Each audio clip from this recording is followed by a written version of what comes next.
Hi guys, it's Emily, and I'm here to bring you my January wrap up. I read 8 books in the month of January, which is really good. I only need to read 6 a month to meet my goal, so that's exciting that I'm ahead of schedule. The first book I read in January I don't have because it was a book I borrowed from a friend of my mom's back in Texas, but it was Chicken Soup for the Cat Lover's Soul, and I love kitties, and I have read many of the Chicken Soup books, and so if you've ever read the Chicken Soup, any of the Chicken Soup series, you know, but they're just really short stories about feel-good moments, and all the ones that were in this book were about cats, and I read that while I was at home for Christmas, like the latter part of Christmas vacation, the first week of January.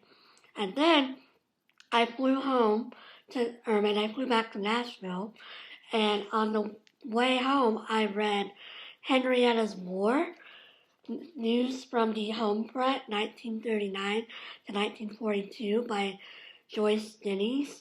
And this is a epistolatory novel, which is written Henrietta is a um, woman. She's a doctor's wife who's at home on the front in England and out in the sort of the rural area.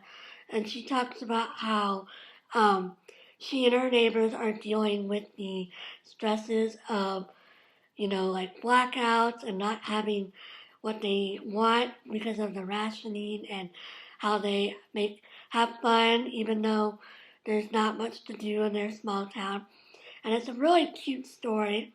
I've had this on my to read list for a long time, and I finally took the plunge and bought it from Barnes and Noble. It was in my book haul.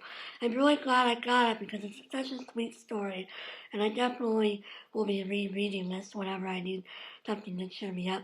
It only took me like 24 hours to read it. I read it, the bulk of it on the airplane, and then the rest of it I read the day after I got home to Nashville. The next book I finished in 2016 was Watch for the Light, Readings for Advent and Christmas, which is written by an array of famous authors, Christian writers, such as like Bonhoeffer, Thomas Aquinas, um, St. Augustine, all the famous Christian writers that you could possibly think of have probably contributed to this book. I started this in the first week of Advent, which was late November, and then I finished it up on January 7th because it goes through the 12 days of Christmas and it ends the day after Epiphany. After I finished that, I picked up the sequel to Henrietta's War, which is Henrietta Sees It Through, which is News from the Home Front, 1942 to 1945. And it's more of the same, very short letters with cute drawings about Henrietta's life and the life of her friends and neighbors in their small town in England. It's just the same vein as the first book, and so they're both really cute and adorable. If you're looking for something fun and not too hard to read, I recommend both of these. The next book I read was The Crime of Living Cautiously by Luci Shaw. And Luci Shaw is a famous Christian writer. And this book is about, the subtitle of it is Hearing God's Call to Adventure. And this is about taking risk for God. And like if you hear a call to take a risk. And I personally am a very not risk-taking person. So I read this to see if I can glean some insight about what kind of risk I should take and how I know whether taking a risk is a good idea. It wasn't as informative as I was hoping. It has a lot of poetry in it, which is fine. I'm just not a poetry person. So, it was only fair for me. I probably will reread it, though, later down along the line when I'm more settled, because right now all the risks I'm taking I feel like are finding my job and finding where I'm supposed to be, because I'm still sort of trying to glean what I'm meant to be doing with my life. But it was a really good book, and Luci Shaw is an excellent writer, and she writes poetry if you're interested in poetry. The next book I read was a daily, devotional type read. I read the Irrational Season by Madeleine, and this is, I read this for the Red Couch discussion group. This was their book of the month for January, and it's got chapters for each season of the Christian year, like Advent and Epiphany and Ordinary Time, and it goes through like a whole year, so like Advent to Advent, and it's very like lyrical language, and it's not very straightforward. There's a lot of like symbolism, and that's not something that I enjoy. I'm more of a I want to hear what's the facts, and to me, it was a well-written book where it was kind of like out there for me, and I wouldn't necessarily recommend it for people unless you're very into like lyrical writing. I do think Madeleine is a excellent writer though, and I was glad to read one of her books because I've never read one before, so that was exciting. But yeah, I read this over a period of about like 8 or 9 days, a chapter a day. No, it's more like 12 days, a chapter a day for 12 days. But yeah, I recommend it if you like Madeleine L'Engle. And it was also in the same vein of this book, Luci Shaw's book, because they're kind of like associated together. They're also known for being really good friends. So if you like Luci Shaw, you probably like Madeleine. The next book I read was Personal History by Katharine Graham, which I picked up from a used bookstore here in Nashville.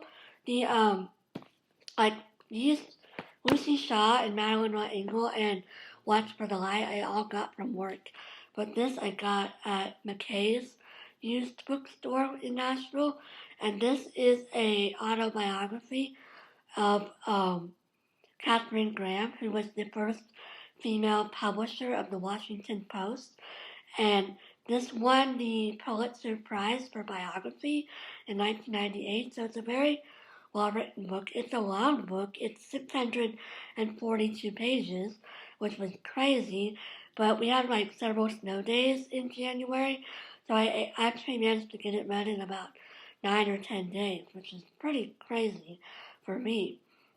But it was a good book. It talks about how Katharine Graham was the daughter of the Washington Post publisher, and then her husband inherited it, and then her husband committed suicide. And so it was about how she took over after he died, and she talks a lot about female liberation because, or women's liberation, I should say, because she endured a lot of sexism and people looking down on her for being a woman and other things of that nature. And so it was very interesting. I actually started out in school wanting to be a journalist, and I have always been very interested in the inner workings of newspapers. So this was a very good read for me. I recommend it if you are interested in newspaper issues or women's issues, because it covers both of these very well.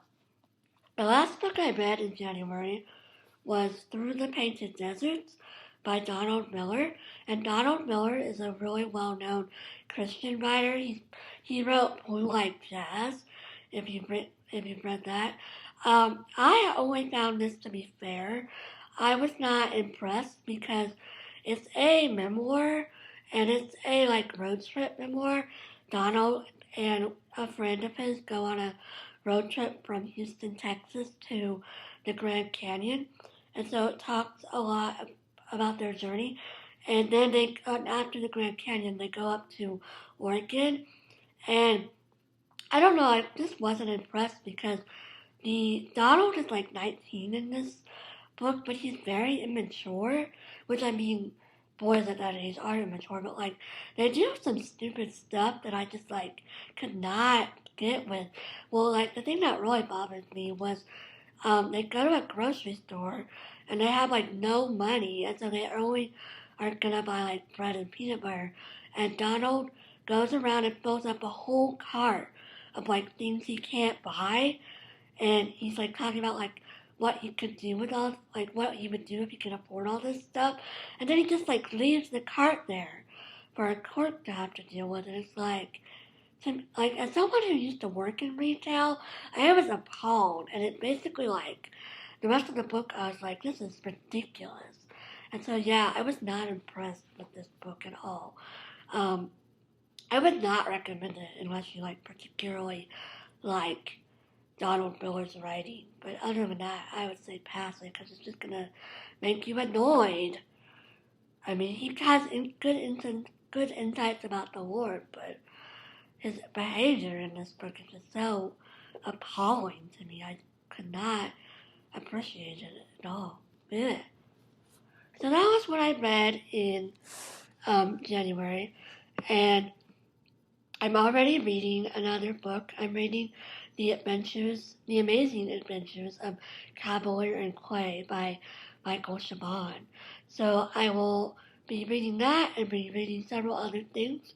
I hope everyone had a great first month of the year, and I hope everyone has a great February. I will talk to y'all later. Bye.